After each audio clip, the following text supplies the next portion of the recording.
On raconte que les canons n'ont pas d'âme. C'est faux. Ici, à Verdun, chaque détonation semble posséder une voix, et cette voix appelle mon nom. Étienne. Étienne. Elle le martèle jusqu'à briser mes os. Mais entre deux grondements, il y a un autre son, plus discret, plus persistant. L'écho de ma rue à Reims, des pierres chaudes en été, du rire des enfants qui jouent devant la boulangerie. C'est cela qui me réveille la nuit, bien plus que la peur de mourir. Je suis un soldat parmi des milliers, une ombre dans une tranchée, et pourtant je sens que mon histoire doit être dite. Car derrière chaque fusil, il y a un cœur, derrière chaque casque une mémoire. J'écris dans ce carnet non pas pour moi, mais pour ceux qui ne rentreront jamais. Pour que leur voix ne se perde pas sous la boue et la cendre. Si tu lis ces mots, sache que la guerre n'est pas faite de drapeaux qui flottent, mais de visages qui s'éteignent, de promesses murmurées, de lettres jamais envoyées. Et au milieu du vacarme, une seule certitude. La France, ma patrie, continue de parler à travers nos poings avant que tu n'entres dans mes souvenirs tachés de sang et de pluie, laisse-moi t'adresser une demande simple. Si mon récit résonne en toi, si tu entends, entre mes phrases, le battement d'un cœur qui refuse d'oublier, alors montre-le, aime ces mots. Et si tu veux continuer à marcher à mes côtés, dans les tranchées, sous les obus, à travers la poussière et les silences, alors abonne-toi pour recevoir chaque chapitre de mon voyage. Ton regard donne un sens à mes lignes. Tes commentaires, ton partage, c'est comme une lampe dans la nuit pour un soldat perdu. Alors clique sur suivre, écris-moi un mot, raconte-moi d'où tu lis. Ainsi, je saurai que mes paroles ne s'enlisent pas dans le néant, mais qu'elles trouvent refuge dans un autre cœur vivant. Maintenant, prends ma main. Nous allons descendre ensemble là où la terre s'ouvre et où l'homme apprend à se souvenir point le 10 février 1916. Je me souviens de cette date comme si elle était gravée au fer rouge sur ma peau. Ce matin-là, j'ai quitté Reims. Les rues, encore humides de pluie, semblaient me regarder partir. Les pavés luisants, les volets entr'ouverts, les silhouettes pressées, tout respirait l'habitude, mais moi, je n'étais déjà plus de ce monde.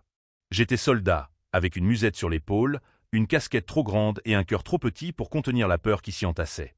Le train m'attendait en gare. Un monstre noir crachant de la vapeur, prêt à avaler des centaines de garçons comme moi. Sur le quai, ma mère a glissé un morceau de pain dans ma poche.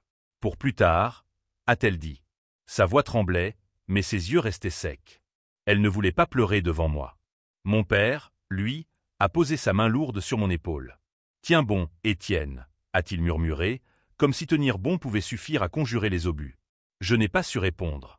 J'avais l'impression d'étouffer déjà, avant même d'entrer dans le wagon. Quand le sifflet a retenti, un silence étrange a traversé la foule.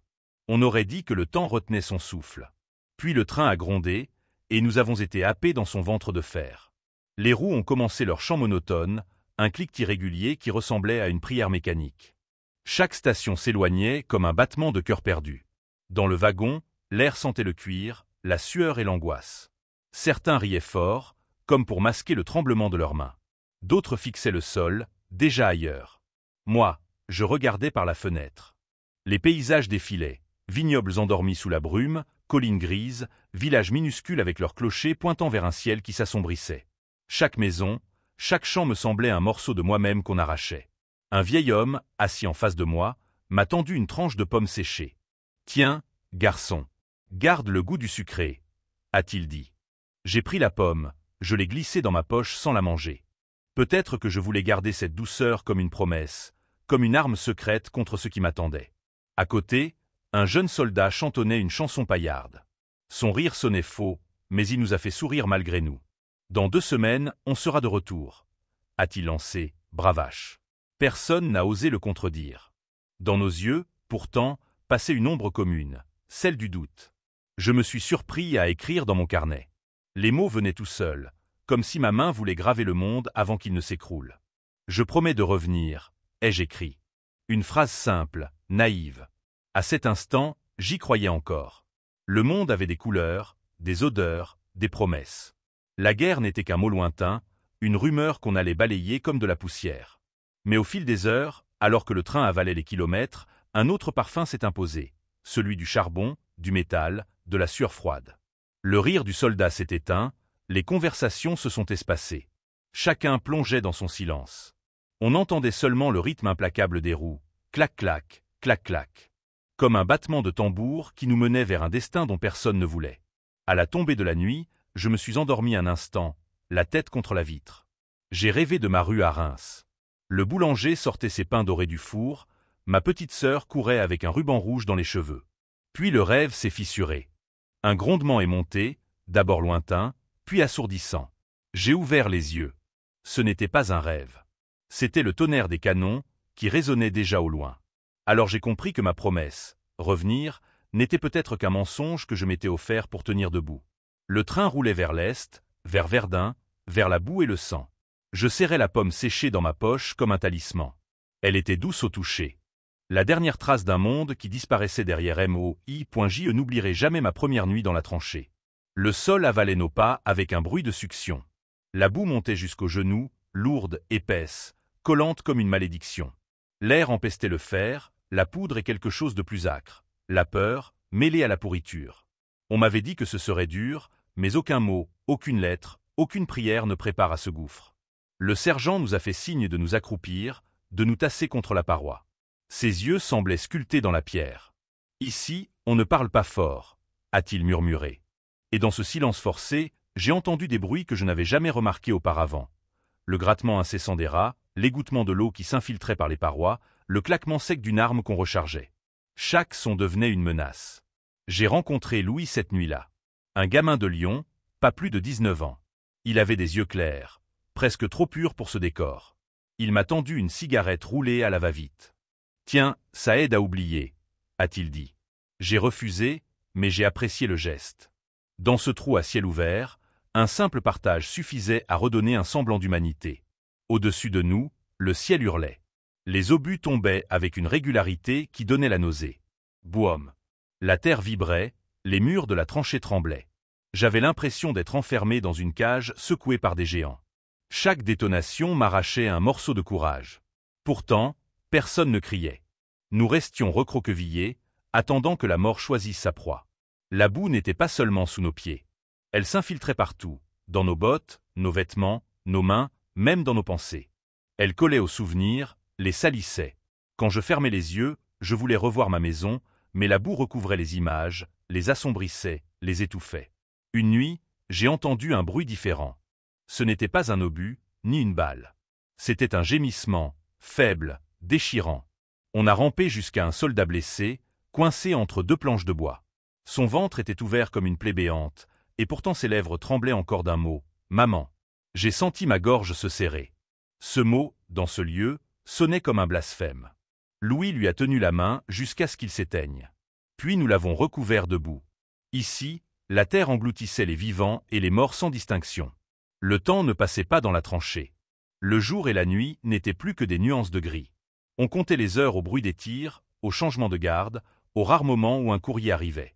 Quand j'ai reçu ma première lettre de Cécile, mes mains tremblaient tellement que j'ai failli la déchirer. Ces mots étaient simples, « Je t'attends. Reviens-moi ». J'ai relu la lettre des dizaines de fois, jusqu'à la prendre par cœur. Elle est devenue mon abri, mon talisman. Pourtant, chaque fois que je levais les yeux vers le ciel noirci de fumée, je me demandais si ces mots n'étaient pas un mirage. Ici, rien n'avait de sens.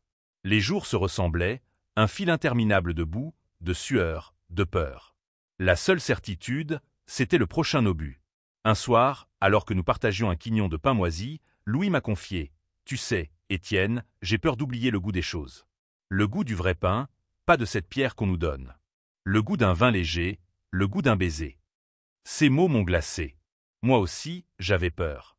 Pas seulement de mourir, mais de perdre tout ce qui faisait de moi un homme. C'est là que j'ai compris la véritable cruauté de la tranchée. Ce n'est pas seulement un trou dans la terre. C'est un trou dans l'âme. Elle te ronge lentement, elle te vole ton passé, elle t'arrache ton avenir. Tu deviens une ombre qui respire, qui attend, qui survit sans savoir pourquoi. Et pourtant, au milieu de ce néant, un écho persistait. Quand je fermais les yeux, j'entendais ma rue, ma maison, ma France. La voix de ma mère, le rire de ma sœur, la chanson de Cécile. Ces voix me tenaient debout, comme si elles me tiraient hors de la boue à chaque instant. C'est dans cette tranchée que j'ai juré une deuxième fois. Si je sors d'ici vivant, je ne laisserai jamais ces voix s'éteindre. Parce qu'au fond, c'était ça, la patrie. Pas les uniformes ni les drapeaux. Mais les voix qui nous appelaient encore, malgré tout point le matin, s'élevaient comme une blessure pâle. Une brume rase glissait sur la tranchée, tiède et visqueuse, différente de l'humidité habituelle. Au début, je n'y ai pas prêté attention. La nuit avait été courte, mangée de sursauts et de rêves fêlés, et je me sentais cotonneux, engourdi, comme si ma tête flottait au-dessus de mes épaules. Louis, lui, scrutait déjà par-dessus le parapet, les yeux plissés. « Tu sens » a-t-il demandé. Je n'ai pas su de quoi il parlait. Puis l'odeur m'a frappé, piquante, sucrée, écœurante, comme un mélange de métal chaud et de pommes pourries. Le cri a jailli du bout de la tranchée. « Masque ! Masque !» Alors le monde a basculé. Nos corps se sont animés d'une panique précise, tremblante, répétée 1000 fois en exercice et pourtant toujours trop lente. Mes doigts ont cherché la sacoche, buté contre la boucle, glissé sur la toile humide. Je l'ai arraché, j'ai tiré le masque, j'ai senti le cuir froid contre mes joues. L'élastique a mordu ma nuque. J'ai inspiré une bouffée de coton rance, un air sans odeur, sans goût, mais pas assez rapide. La brûlure était déjà là, un feu invisible qui me griffait la gorge. Autour de moi, des silhouettes se débattaient, mi-hommes mi-animaux, le visage transformé par la gueule de caoutchouc, les yeux agrandis par les oculaires ronds. Nous étions une meute effrayée. La brume devenait couleur de cuivre, se levait contre la terre, s'infiltrait dans les sacs de sable. J'ai vu un soldat, Pierre, arracher son masque dans un geste de panique. Il a aspiré l'air à plein poumon, comme s'il sortait d'une noyade, et s'est mis à tousser aussitôt, une toux qui ressemblait à un râle, rouge déjà au bord des lèvres.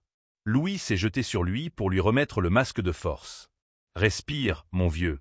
Respire par petites goulées. » Mais la tête de Pierre battait comme une cloche. Ses yeux pleuraient, sa peau passait du rose au gris. Je me suis recroquevillé, le dos contre la paroi, comptant mes respirations. J'essayais de ne pas paniquer, de garder un rythme, inspirer, expirer, lentement, comme on m'avait appris. Pourtant, c'était comme aspirer la mer à travers un linge mouillé. Mes poumons cherchaient quelque chose qui n'était plus là. Une brûlure montait dans mon nez, dans mes sinus, jusque derrière les yeux. La douleur était claire, méthodique, presque scientifique. Elle vous disséquait sans hâte. Quelqu'un a crié que le gaz venait en vagues. J'ai pensé à la mer, à une plage où j'avais marché enfant, à la mousse blanche qui s'écrase docilement, puis revient plus forte, obstinée. Ici, la vague ne brillait pas. Elle rampait, lourde et verte, épousant chaque creux. J'ai compris que notre tranchée, refuge contre les balles, devenait un piège parfait pour cette chose qui n'a pas de visage. Le sergent s'est frayé un chemin, posant la main sur nos épaules, sur nos casques, pour compter les vivants. Sa voix nous parvenait déformée à travers son masque, comme venue d'un poste de radio en panne. « Restez bas. Mouillez les tissus. Ne retirez pas vos masques même si vous croyez étouffer. » Louis m'a tendu un chiffon qu'il avait trempé dans le café froid. « Tiens, presse-le contre le filtre. » Le geste, minuscule, a fait reculer la panique d'un pas. Le temps a cessé d'exister. Il n'y avait plus que la respiration et la brûlure et la respiration. Je pensais à ma mère, à la vapeur qui sortait de sa marmite quand elle préparait la soupe. Je pensais à Cécile, à son parfum léger de violette. Ces souvenirs-là prenaient la couleur du gaz, verdissaient, se déformaient comme à travers un verre épais. J'ai essayé de les protéger, de les mettre à l'abri de cette coulée qui s'insinuait partout. Je me suis dit, tiens bon, pas pour la patrie en marbre et en drapeau, mais pour leur voix. Tiens bon pour les entendre encore une fois. Des gémissements couraient le long de la tranchée comme un fil électrique. Un homme appelait son frère, un autre sa femme, un troisième priait, des mots simples, enfantins, qui passaient à travers le caoutchouc en sons ovales. Par moments, le bombardement reprenait, étouffé, comme si les obus eux-mêmes hésitaient à entrer dans ce brouillard. La terre se soulevait en hoquet. Je me sentais minuscule, noyé dans une marée qui n'avait pas de fin. Au bout d'un temps que je ne peux pas mesurer, le gaz s'est effiloché.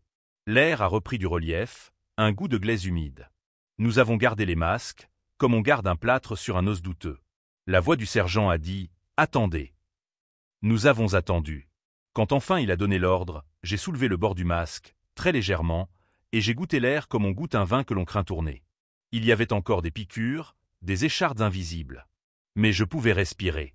Pierre gisait à quelques mètres, le masque de travers, de la mousse aux lèvres. Louis s'est accroupi, a posé 2 doigts sur son cou. Il a secoué la tête. Nous n'avons rien dit. La guerre avait trouvé une nouvelle façon de parler. Sans bruit, sans éclat, juste un souffle toxique et la trace qu'il laisse. Je me suis assis et j'ai tiré mon carnet. Mes mains tremblaient, mais j'avais besoin d'écrire, de fixer ce qui n'a pas de forme. Le gaz est une lâcheté des dieux, ai-je noté. Il descend, il te prive de la dignité même de hurler. Il te vole ta voix et te laisse à genoux. J'ai arrêté, j'ai fermé les yeux. Dans la caverne de mon crâne, un son persistait, ténu, presque tendre, la cloche de l'église de mon quartier, un dimanche matin d'été. J'ai mesuré à quel point je voulais l'entendre encore, pour de vrai, sans masque, sans brûlure. Ce jour-là, je n'ai pas juré de me venger. Je n'en avais ni la force ni la foi. J'ai juré de respirer. De respirer assez longtemps pour amener quelque chose de ces bouts à ceux qui m'attendent. Un mot, un récit, une preuve que la voix de la France n'a pas été étouffée dans nos gorges. Et tandis que la brume se dissipait, que le ciel reprenait une couleur humaine, j'ai serré la sangle de mon masque entre mes doigts, comme on serre une main amie. Parce que désormais, je le savais, la mort n'a pas toujours de visage. Mais la vie, elle, tient parfois dans un simple souffle qui refuse de céder. La nuit était tombée sur la tranchée comme une couverture lourde et humide. Le gaz s'était dissipé depuis des heures, mais il restait dans l'air une morsure persistante, une odeur aigre qui collait au fond de la gorge. Nous étions vivants, mais cela ne ressemblait pas à une victoire. C'était une attente, simplement, une prolongation. Assis contre un sac de sable déchiré, j'ai sorti mon carnet et une feuille pliée, un de ces rares papiers encore secs. La bougie vacillante projetait une lumière jaune sur mes doigts, noircis par la boue.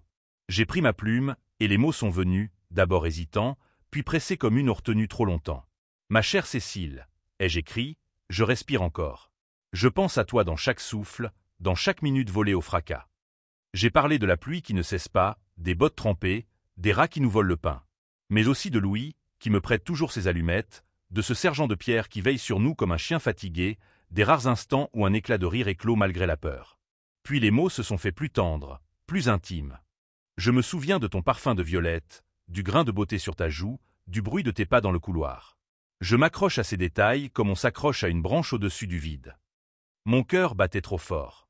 J'avais l'impression qu'il frappait sur le papier. J'ai levé la tête. Autour de moi, d'autres silhouettes écrivaient, murmuraient, priaient. Chaque soldat cherchait une manière de quitter la tranchée, ne serait-ce qu'avec de l'encre. Certains écrivaient à leur mère, d'autres à leurs femmes, d'autres encore à des enfants qu'ils ne verraient peut-être jamais grandir. Dans ces instants, nous n'étions plus une armée, mais une foule d'hommes perdus, tendant chacun une corde invisible vers un foyer lointain.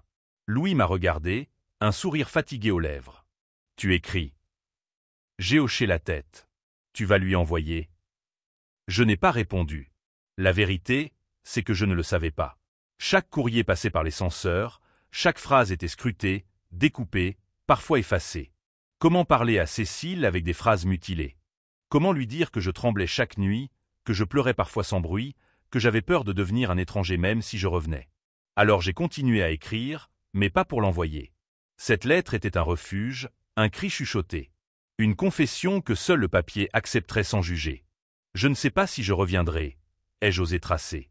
Mais sache que chaque pas, chaque souffle que je prends ici est tourné vers toi. Si mes yeux se ferment, ton visage sera la dernière image. Ma plume a tremblé. J'ai posé la main sur ma poitrine, comme pour calmer la tempête en dedans. Puis j'ai replié la lettre, je l'ai glissée dans ma poche. Je savais qu'elle y resterait, humide et froissée, jusqu'à ce que la terre décide de mon sort. Louis a éclaté d'un rire bref.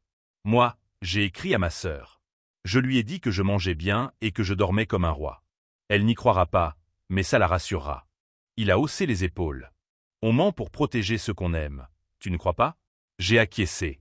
Mais au fond, je me demandais, est-ce vraiment protéger, ou simplement s'éloigner encore plus? La nuit avançait.